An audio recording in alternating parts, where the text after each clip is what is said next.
Halil Keci ka reaguar ashpër pas dështimin të konstituimit të Kuvendit të Kosovës. Ai, përmes një postimi në Facebook, ka kritikuar ashpër opozitën, duke e fajsuar për bllokim të Kuvendit. Geci tha se secili deputet veç e veç do të mbajë përgjegjësi morale, politike dhe historike. Në këtë pikë nuk përjashtoi edhe zgjedhjet e reja ku potencoi zgjedhjet po afrohen dhe populli do të flasë kush voton për tradhtarët po voton kundër Kosovës, për cilë bota sot, në vijim shkrimi i tij plot. Në Dardani tradhtia nuk flet më serbisht, flet shqip, nga foltorja e Kuvendit.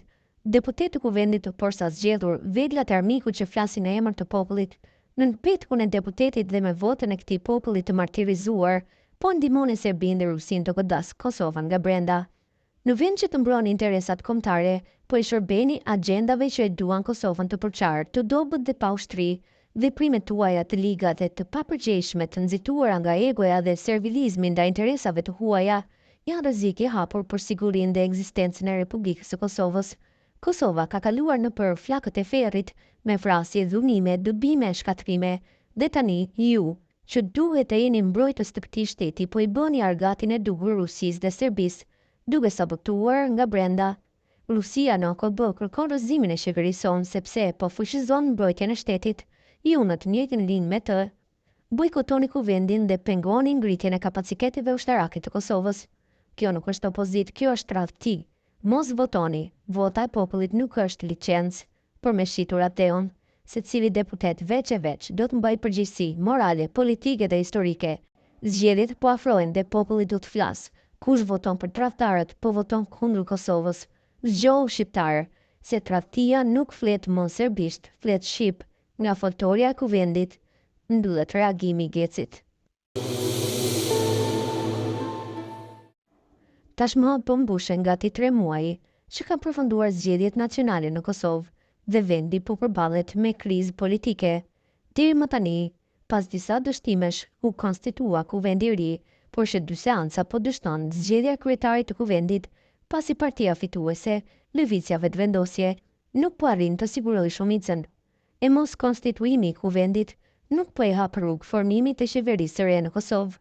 Po kjo vonesë në formimin e institucioneve të reja, sipas analistit Gani Qarri, do t'i kushtojë shtetit të Kosovës.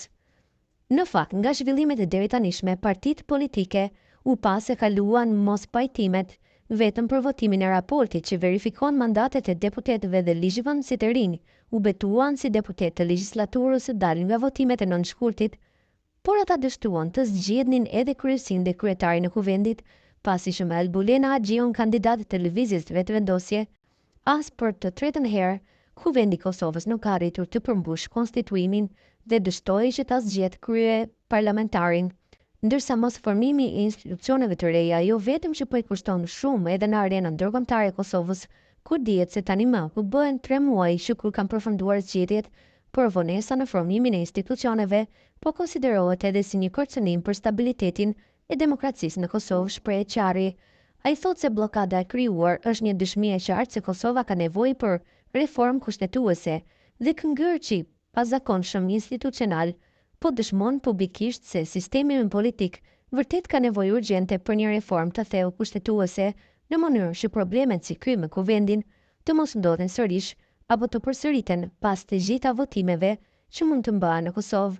Me këtë mënyrë sharlatane të sjelljeve nga partitë as pak serioze e deputetëve, pa vetdije të mjaftueshme politike dhe që nuk janë as në nivel të detyrës, Kosova po turpërohet botërisht edhe para faktorit ndërkombëtar, megjithse fillimisht e lavdëroi dhe vlerësoi jashtëzakonisht lart votuesin e emancipuar të Kosovës, gjë që nuk mund të vlejë edhe për partitë dhe deputetët e zgjedhur me votat e qytetarëve, thekson Qarri. Ai shton se me sjelljen e tyre klasa politike po e humb besimin e bashkësisë ndërkombëtare. Kosova me politikë bërës të tillë po humb besimin edhe te partnerët ndërkombëtar edhe i irriton veçanërisht shumë qytetarët të cilët në mënyrë aq dinjitoze votuan për legjislativin dhe qeverinë e re, duke u shkuar dëm jo vetëm besimi i shprehur ndaj sharlatanëve të tillë politik, por duke u keq përdorur nga partitë në mënyrë më të palejuar edhe vota e qytetarëve për lojra të ndyta politike në Kuvend.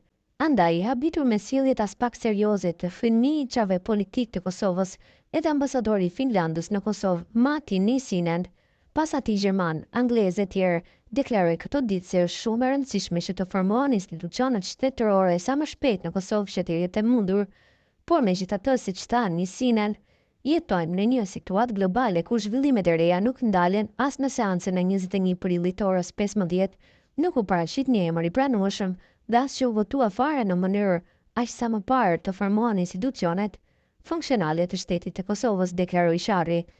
Për ndryshe, Kosova është ajo që do t'i vijojë pasojat e kësaj vonese, nga se zhvillimet në rajon dhe botë nuk na presin neve kur gihet mirëfilli se reformat të cilat janë aq të nevojshme për vendin duhet me dojë mos të zbatohen dhe çohen sa më përpara. Prandaj, sa më shpejt të kemi një qeveri të re dhe një kuvend të ri të formuar, do të ishte në të mirën e shtetit dhe të popullit të Kosovës, si e tha edhe vetë zoti Nisinan, shton analisti Gani Shari.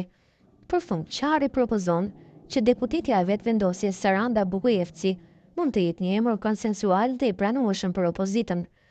Kështu që për të dalë nga kjo gjendje dhe zhbllokuar ngërçin institucional, shihet qartë se është e nevojshme një marrëveshje politike apo të propozohet një emër tjetër si Saranda Bukujevci, e cila përveç se ka përvojë me udhëheqjen në seanca të kuvendit, edhe nga mandati i kaluar realisht është edhe personi i duhur dhe meritor për këtë post dhe siç u tha në kuvend, do të votojë edhe nga partitë e tjera. Në këtë mënyrë do të zgjidhej ngërçi aktual dhe ndoshta përveç kryesisë së kuvendit, do të formoheshin edhe institucionet e tjera shtetërore. Për ndryshe, duhet të hapet rruga e zgjedhjeve të reja, sepse në këtë mënyrë nuk mund të vazhdohet, përfundon për bota sot analisti Gani Shari.